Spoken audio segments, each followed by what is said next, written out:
सर्वांना नमस्कार. आपल्या पायाखालच्या मातीचेही स्वतःचे काही नियम, प्रकार आणि एक वेगळाच इतिहास असतो.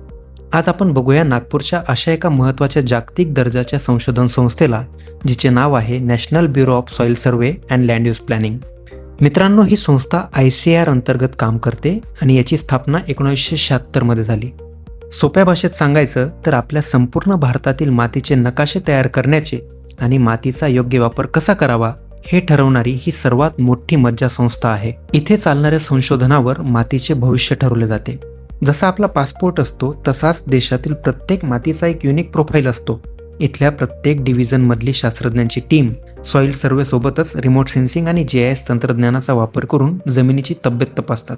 जमिनीचा पोत, पाण्याची पातळी, मातीचा प्रकार अशा अनेक गोष्टींचा अभ्यास करून या सर्वांचे डिजिटल नकाशे इथं तयार होतात, जे शेतकऱ्यांसाठी एखाद्या वरदानापेक्षा कमी नाहीत. म्हणूनच नॅशनल सॉइल मॅप, भूमी जिओ पोर्टल यासारखे अनेक ऑनलाईन पोर्टल शेतकऱ्यांसाठी या संस्थेने समर्पित केले आहेत. मित्रांनो, या संस्थेला आता 50 वर्ष पूर्ण होत आहेत.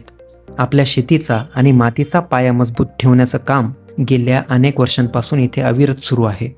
देशाच्या मातीचं नशीब घडवणाऱ्या या असामान्य संस्थेची सफर तुम्हाला कशी वाटली हे आम्हाला नक्की कळवा आणि हा व्हिडिओ जास्तीत जास्त शेअर करायला विसरू नका.